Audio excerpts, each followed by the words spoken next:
தமிழ்நாடு சட்டப்பேரவையில் முதலமைச்சர் ஜெயலலிதா விதி எண் 110 கீழ் நகர்ப்புற வளர்ச்சித்துறை சம்பந்தமான புதிய அறிவிப்புகளை வெளியிட்டார்.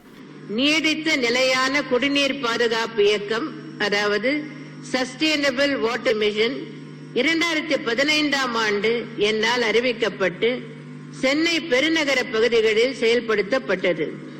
மேற்கூரையில் விழும் மழை நீரை சேகரித்தல், வளாகத்தில் விழும் மழை நீரை சேகரித்தல், மழைநீர் வடிகாலில் வரும் நீரை சேகரித்தல், நீர்நிலைகளை புனரமைத்தல் மற்றும் புதுப்பித்தல், சமையலறை மற்றும் குளியல் அறைகளில் உபயோகிக்கப்படும் நீரின் அளவை குறைத்தல், சமுதாய விழிப்புணர்வு ஏற்படுத்துதல் ஆகிய பணிகள் இத்திட்டத்தில் மேற்கொள்ளப்பட்டன.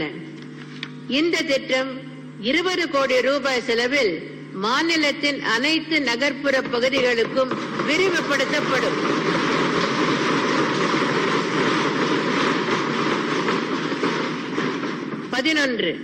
பேரூராட்சிகளில் திறந்த வெளியில் மலம் கழித்தலை அறவே நீக்கம் செய்திடும் பொருட்டு இந்த ஆண்டு 90,150 எண்ணிக்கையிலான தனிநபர் கழிப்பிடங்கள் 108 கோடியே 18 லட்சம் ரூபாய் மதிப்பீட்டில் கட்டப்படும்.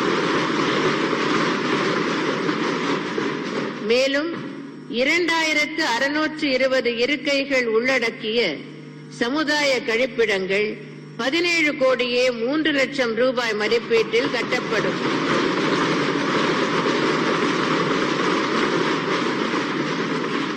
தற்போது நான் அறிவித்த திட்டங்களின் பயனாக நகர்ப்பகுதிகளில் அடிப்படை வசதிகள் மேம்படுவதுடன் நகர்ப்புறங்கள் தூய்மையாக விளங்கவும் வழி ஏற்படும் என்பதை தெரிவித்துக் கொள்கிறேன்.